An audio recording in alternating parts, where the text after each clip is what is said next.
Hazrat Abdullah bin Abbas radiyallahu anhu states that Hazrat Umar bin Khattab radiyallahu anhu said, on the day of Ghazwa Badr, Allah's Apostle sallallahu alayhi wasallam looked at the polytheists. They were 1,000 and his companions radiyallahu anhum amounted to 319 men.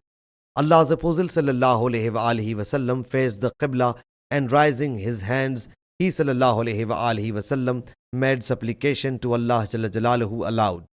O Allah Jalla Jalaluhu, fulfill the promise you made to me. O Allah Jalla Jalaluhu, if this group of the Muslims perishes, you will not be worshipped on the earth.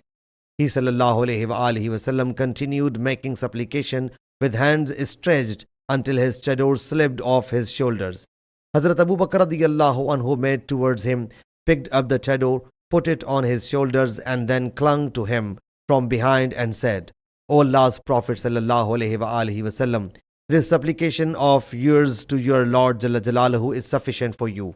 Your Lord Jalla Jalaluhu will very soon fulfill the promise He Jalla Jalaluhu made to you. Allah Jalla Jalaluhu then revealed these verses. When you were crying for help from your Lord, He responded to you that I am going to help you with a series of 1,000 angels. Surah Anfal verse 19. Then Allah Jalla Jalaluhu helped him through angels alayhimus salam. Abu Zumail said that Hazrat Ibn Abbas radiyallahu anhu narrated this hadith to him. That day a Muslim was running after a polytheist who was ahead of him. Meanwhile he heard above him the crack of a whip and the voice of a rider saying, O Hayzum, go ahead. Hayzum was the name of the angel's horse.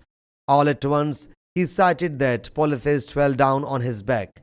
That Muslim looked at the polytheist and saw that he had received a wound on his nose and his face got torn as if it had been lashed with a whip and his whole body had turned blue. That helper came to Allah's Apostle sallallahu alayhi wasallam and narrated the whole episode to him. He sallallahu alayhi wasallam said, you have spoken the truth. This was a succor from the third heaven. That day the Muslims killed 70 people and held 70 people captive. Abu Zumail says that Hazrat Ibn Abbas radiyallahu anhu said, when the Muslim had captured the polytheist, Allah's Apostle sallallahu alayhi wasallam said to Hazrat Abu Bakr and Hazrat Umar radiyallahu anhum, what do you opine about these captives?